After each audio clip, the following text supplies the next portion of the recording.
నమస్కారం. మీ అందరికీ బాను కథలలోకి స్వాగతం. బాగున్నారా రవి అన్నయ్య అని పలకరించింది మాధవి. బాగున్నాను, నువ్వు ఎలా ఉన్నావు అన్నాడు రవి. నేను బాగానే ఉన్నాను విజయ్. మీ అమ్మగారు రాలేదా అని అడిగింది మాధవి. ఎందుకు రాలేదు, వచ్చింది. చందన పెళ్ళి అయిపోయిన తర్వాత నిన్ను కలుస్తుంది అన్నాడు విజయ్. మాధవి ఇంత సరదాగా నవ్వుతూ పలకరించేసరికి విజయ్ ఇంకా ఆగలేక, నామీద కోపం తగ్గిందా అని అడిగాడు. అసలు ఉంటేగా తగ్గడానికి, నాకు నీమీద కోపం అప్పుడు లేదు, ఇప్పుడు లేదు అని చెప్పింది మాధవి. మరి మాకు ఎవరికీ చెప్పకుండా ఒంటరిగా బస్సు ఎక్కి వచ్చేశావు రవి అడిగాడు. ఒంటరిగా బస్సు ఎక్కి వచ్చేస్తే కోపమున్నట్టా అన్నయ్య? మాధవి నవ్వుతూ అడిగింది. కాదులే కాని అంటూ నసిగాడు రవి. నేను నీతో ఒంటరిగా మాట్లాడాలి అన్నాడు విజయ్. ఇప్పుడా అని అడిగింది మాధవి.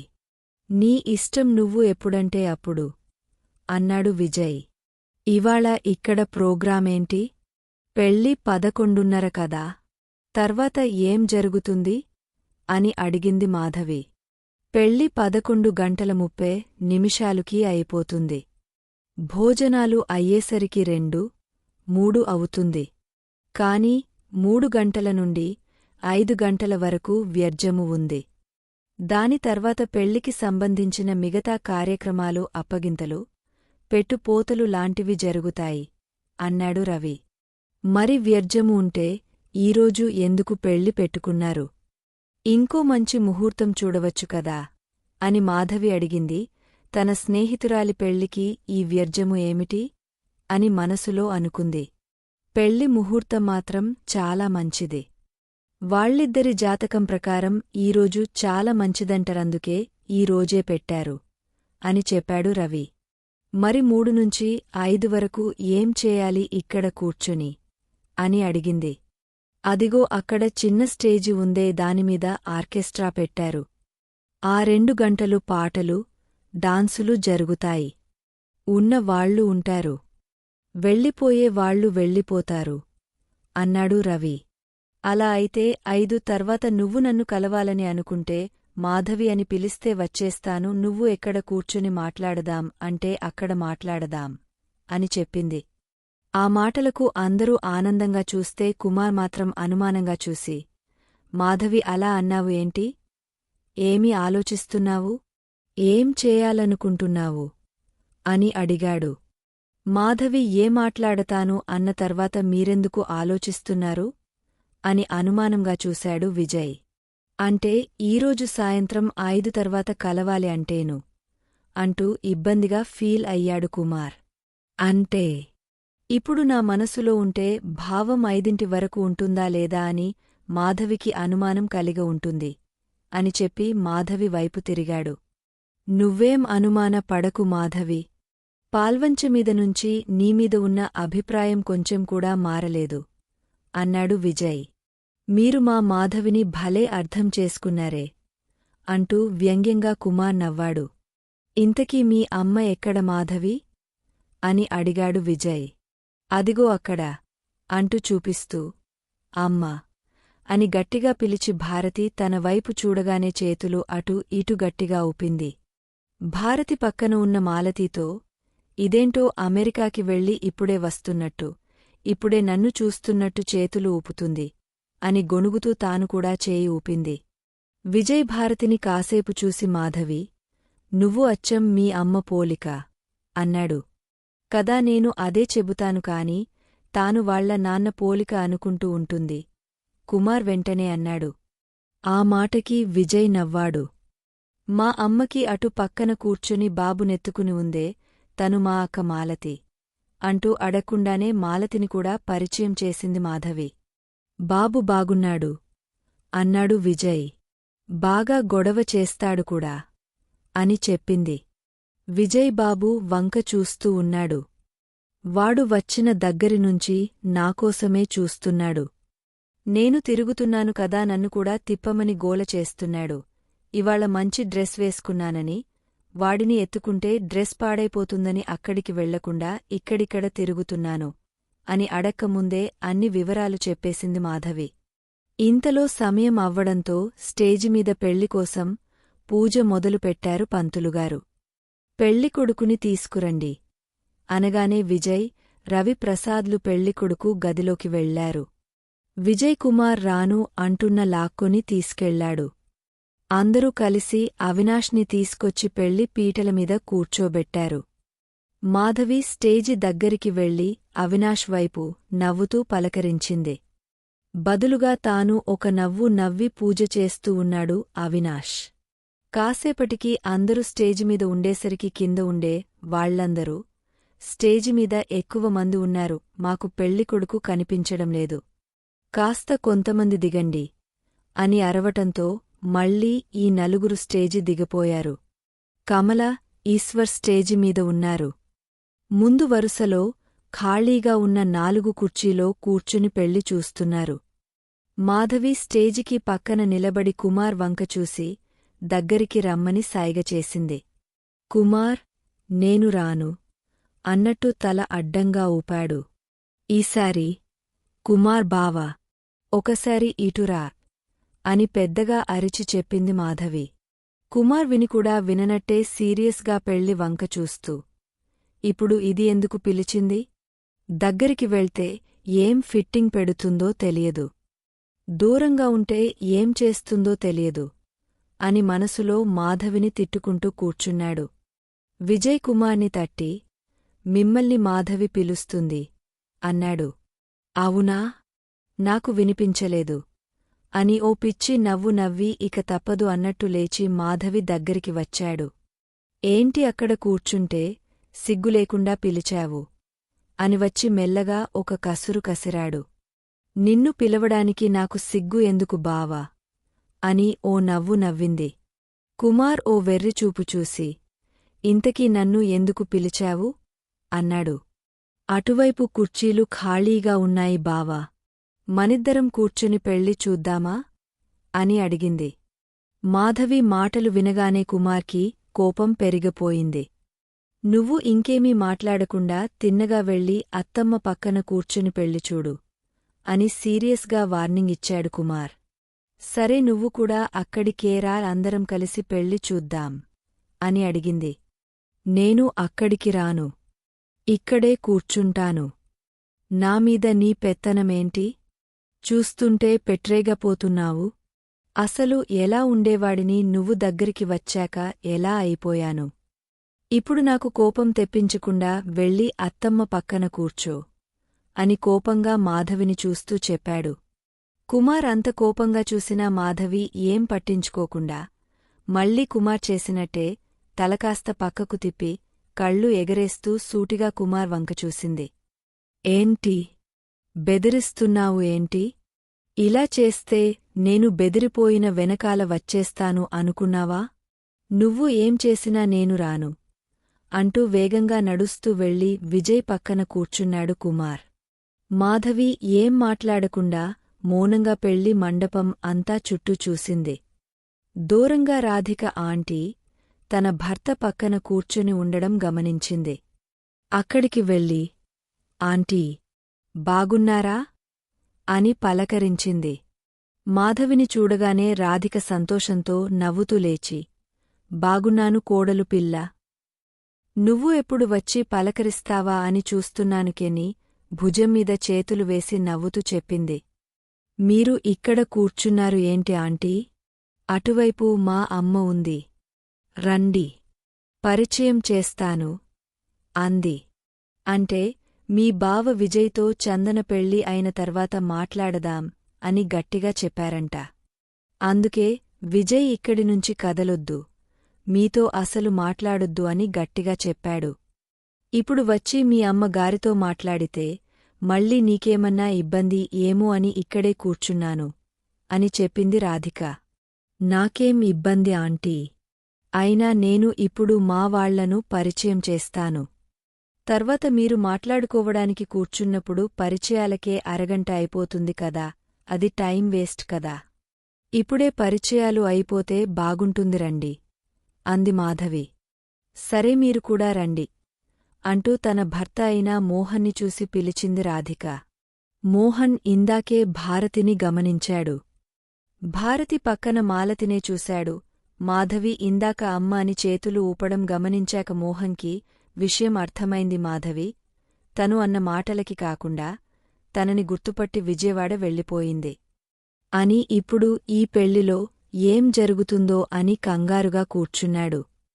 ఇప్పుడు రాధిక పిలిచేసరికి వెళ్ళాలా వద్దా అని ఆలోచించుకుంటూ అక్కడే ఉన్నాడు. అమ్మతో ముందు మీరు పరిచయం చేసుకోండి అంకుల్, మీరు ఇక్కడే కూర్చోండి, నేను మా అమ్మకి ఆంటీని పరిచయం చేసి వస్తాను అంటూ మాధవి రాధికని లాక్కెళ్లటం మొదలుపెట్టింది. కాసేపటికి మాధవి ఏం చేస్తుందని కుమార్ చుట్టూ తిప్పిచూశాడు. మాధవి ఒక ఆమెను తీసుకొని వాళ్ల అమ్మ దగ్గరికి కూర్చోబెట్టడం గమనించాడు. అతనికి రాధిక ఎవరో తెలియదు కాబట్టి నింపాదిగా కూర్చుని మళ్లీ పెళ్లి చూడడం మొదలుపెట్టాడు. ఇంతలో విజయ్ కుమార్ని మళ్లీ తట్టాడు. ఈసారి ఏమైంది అన్నట్టు చూశాడు కుమార్. మీరేమో మా అమ్మని వచ్చి మీ వాళ్లతో కలవవద్దని గట్టిగా చెప్పారు కదా, మరి ఎందుకు మాధవి మా అమ్మని తీసుకొని వాళ్ల అమ్మ దగ్గరికి వెళ్ళింది అని అడిగాడు అనుమానంతో. అంటే ఇప్పుడు మాధవి పక్కన ఉన్నది మీ అమ్మగారా అని కంగారుగా అడిగాడు కుమార్. అవును, అందుకే మిమ్మల్ని అడుగుతున్నాను, మీరు వెళ్ళొద్దన్నారు కదా అని విజయ్ మాట్లాడుతూ ఉండగానే టక్కుమని లేచి నేను తర్వాత వచ్చి మాట్లాడుతాను అని పరిగెత్తినట్లే వేగంగా నడుస్తూ ఈ తింగర బుజ్జి నన్ను ఒకచోట ప్రశాంతంగా హలో కూర్చోనివ్వదు అంటూ వేగంగా వెళ్ళాడు. అప్పటికే మాధవి రాధిక భారతి పక్కన కూర్చోపెట్టి తాను రాధిక పక్కన కూర్చుంది. కుమార్ కూర్చోడానికి ఎక్కడ ప్లేస్ లేదు మాధవి పక్కన తప్పించి. కుమార్ కూడా ఇదంతా ఆలోచించే టైం లేక మాధవి పక్కన కూర్చుండిపోయాడు. విజయ్ వాళ్ల అమ్మగారిని తీసుకొచ్చి అత్తమ్మ పక్కన ఎందుకు కూర్చోపెట్టావు అని మెల్లగా అడిగాడు కుమార్. పరిచయం చేయడానికి బావా అని అంటూ, ఆంటీ ఈమె మా అమ్మగారు భారతి, తను మా అక్క మాలతి, వీడు మా బుజ్జి బాలచంద్ర, అక్కవాళ్ల అబ్బాయి ఇదిగో నా పక్కన కూర్చున్నాడే తను మా కుమార్ బావా అని చెప్పింది. మా చందన నోటినుంచి చాలాసార్లు మీ ముగ్గురి పేర్లు విన్నాను. అందరూ చక్కగా ఉన్నారు. మాధవి నువ్వు అచ్చం మీ అమ్మ పోలిక అంటూ నవ్వింది రాధిక. కదా అంటూ నవ్వింది మాధవి. వీళ్లేం మాట్లాడుకుంటారు అని టెన్షన్ పడిపోతూ మాధవి పక్కన కూర్చుని ఉన్నాడు కుమార్. అమ్మ తను రాధిక ఆంటీ, చందనవాళ్ల అత్తయ్య అని రాధిక అమ్మకు పరిచయం చేసింది మాధవి. అంటే పెళ్లి కొడుకు వాళ్ల అమ్మగారా అని భారతి అడిగింది. కాదు, చందనకు మేనత్త వరస అని చెప్పింది మాధవి.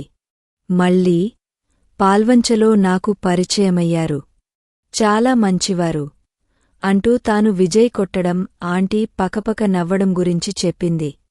వెంటనే భారతి తలమీద గట్టిగా ఒక ముట్టికాయ వేసి, మీ బావ చెప్పినట్టు నువ్వు ఎక్కడా తిన్నగా ఒకచోట ఉండవా అని కోపంగా అడిగింది. అమ్మ వాళ్ల కొడుకుని కొడితే ఆంటీ పకపక నవ్వారు. నువ్వేంటి నన్ను కొడుతున్నావు తల రుద్దుకుంటూ మాధవి అడిగింది. పర్వాలేదు మాధవి చాలా మంచి అమ్మాయి, ఆమెను ఏమీ అనకండి అంది రాధిక. కుమార్ని ఓరకంట చూస్తూ మాధవి, ఆంటీ నా గోరింటాకు చూశారా ఎంత ఎర్రగా పండిందో అంటూ రాధిక ముందు తన కుడి చేతిని ఉంచబోయింది. రాధిక ఆంటీ ఇప్పుడు పెళ్లి చూడ్డానికి వచ్చారా, నీ చెయ్యి చూడ్డానికి వచ్చారా అంటూ ఆ చెయ్యి లాగాడు కుమార్. కుమార్ అలా లాగగానే అటు భారతి, మాలతి, పక్కనే ఉన్న రాధిక, దూరం నుంచి వీళ్లనే చూస్తున్న విజయ్ అందరూ కుమార్ వంక అదోలా చూశారు. అది కుమార్ గమనించిన చేసేది లేక ఆ చేతిని అలాగే కుర్చీ కిందకు తీసుకెళ్లి మళ్లీ ఆ చేతిని పైకి తీసుకెళ్లివ్వకుండా గట్టిగా పట్టుకున్నాడు. మాధవి కావాలని విడిపించుకోవడానికి ట్రై చేసినట్టు లాగుతూ, ఉండు బావా, నా డిజైన్ ఆంటీకి చూపించాలి అంది. అవును బావా, మాధవి ఏం డిజైన్ పెట్టుకుందో మేము కూడా చూడలేదు. ఏది మాధవి చూపించు అంది మాలతి. అది పెట్టుకునే పిచ్చి డిజైన్లు ఇప్పుడు మీరు చూడకపోతే ఏం కొంపలు మునిగపోవులే మాధవి చేయిని ఇంకా గట్టిగా పట్టుకుంటూ అన్నాడు. రాధిక కుమార్ వంక వింతగా చూసింది. మాలతికి ఇదంతా కొత్తగా తోచింది. అయినా నువ్విక్కడున్నావు ఏంటే? చందన దగ్గర ఉంటావు అనుకున్నాను అని మాలతి మాధవితో అంది. వెళ్తాను అక్కా. ఈ పూజ అయిపోగానే చందన రాగానే తన పక్కనే నిల్చోని ఉంటాను అంటూ మెలికలు తిరిగేసరికి మాధవి, కుమార్ వేసుకున్న గొలుసులు చూసింది మాలతి. ఏయ్ మాధవి, నీలాంటి గొలుసే బావ మెడలో కూడా ఉంది, నువ్వు ఏమని లాకెట్ పెట్టుకుంటే బావకే అని లాకెట్ పెట్టుకున్నాడు అని చెప్పి కుమార్ వంక తిరిగింది. బావా, మాధవికి తెచ్చేటప్పుడే నీకు కూడా తెచ్చుకున్నావా అని అడిగింది మాలతి. అవునక్కాయం అంటే మాధవి, కే అంటే కుమార్. అసలు ఆ గొలుసు ఇటు, ఈ గొలుసు అటు వేసుకోవాల్సింది. కాని బావ పెళ్లికి రాను అనేసరికి ఇలా వేసుకున్నాము గబగబా చెప్పింది. అక్కడున్న ముగ్గురికి విషయం అర్థం కాలేదు. ఒక కుమార్కి తప్ప. వాళ్లకి ఏం అర్థమవుతుందో అని కంగారుపడి, ఏహ్, నువ్వు నోరు ముయ్యి అని పెద్దగా అరిచాడు కుమార్. అంతే భారతి, మాలతి, మాధవి, రాధిక నలుగురు ఒక్కసారిగా ఉలిక్కిపడ్డారు. అప్పటికి మాలతి ఒడిలో బుజ్జి నిద్రపోతుండడంతో ఉలిక్కిపడి లేచి ఏం జరిగిందో అర్థం కాక మాలతిని గట్టిగా పట్టుకున్నాడు. ఒరేయ్ పిచ్చి సన్యాసి, ఇప్పుడు ఏమైందిరా? అలా అరిచి చచ్చావు. ఈ మధ్య ఎందుకు తెగ అరుస్తున్నావు అని భారతి అరిచింది. నీకు నా అరుపులే కనిపిస్తాయి. దీని పనులు కొంచెం కూడా కనిపించవు అత్తమ్మ. మెడలో ఉన్న గొలుసును చొక్కా లోపలికి వేసుకుంటూ కుమార్ ఉక్రోషంగా అన్నాడు. అయినా బావా, నీకు ఈ మధ్య ఊరూరికే కోపం వస్తుంది. ఒకసారి బీపీ చెకప్ చేయించుకో అంది మాలతి. నేను కాబట్టి కేవలం అరిచి ఊరుకుంటున్నాను. ఇంకొకరైతే హార్ట్ ఎటాక్ వచ్చి చచ్చిపోయేవాళ్లు కుమార్ బాధగా అన్నాడు. ఇంతలో రాధిక కుమార్ని చూసి, పాపం పిల్లవాడు, దేనినో చూసి భయపడినట్టున్నాడు. ఈ సమయంలో మీరు కూడా అలా అరవకూడదు. మెల్లగా బుజ్జగించి చెప్పాలి అంటూ కుమార్ వీపుమీద చెయ్యేసి నిమురుతూ చెప్పింది. అది చూసి కుమార్ ఆశ్చర్యపోతూ రాధిక వంక చూశాడు. రాధికలో ఇంకో చందన కనబడింది. పాపం కుమార్ అదృష్టం బాగుండి అప్పుడే పంతులుగారు, పెళ్లి కుమార్తెను తీసుకురండి అని పిలిచాడు. వెంటనే మాధవి లేచి, నేను చందన దగ్గరికి వెళ్తాను అంటూ నలుగురి వైపు చూసి చెబుతూ తూనిగలా చందన రూం వైపు పరిగెత్తింది. హమ్మయ్యా అంటూ నిటూర్చాడు కుమార్. రాధిక కూడా కాసేపు అక్కడే కూర్చుంది. కాసేపటికి మోహన్ ఏం చేస్తున్నాడు అని అనుకుంటూ మోహన్ వంక చూసింది. మోహన్ ఇటు రమ్మని సాయిగ చేసేసరికి, మావారు పిలుస్తున్నారు, నేను వెళ్తాను, తర్వాత వచ్చి మీతో మాట్లాడుతాను అంటూ లేచి నడుచుకుంటూ మోహన్ దగ్గరికి వెళ్ళి అక్కడ కూర్చుంది. కుమార్ రాధిక ఎక్కడ కూర్చుందో చూశాడు. తన పక్కన ఉన్న మోహన్ రావుని చూడగానే అతనికి కోపం వచ్చింది. అసలు మాధవి ఒప్పుకున్నా ఒప్పుకోకపోయినా నువ్వున్న ఇంటికి చచ్చిన మాధవిని పంపించేవాడిని కాదు.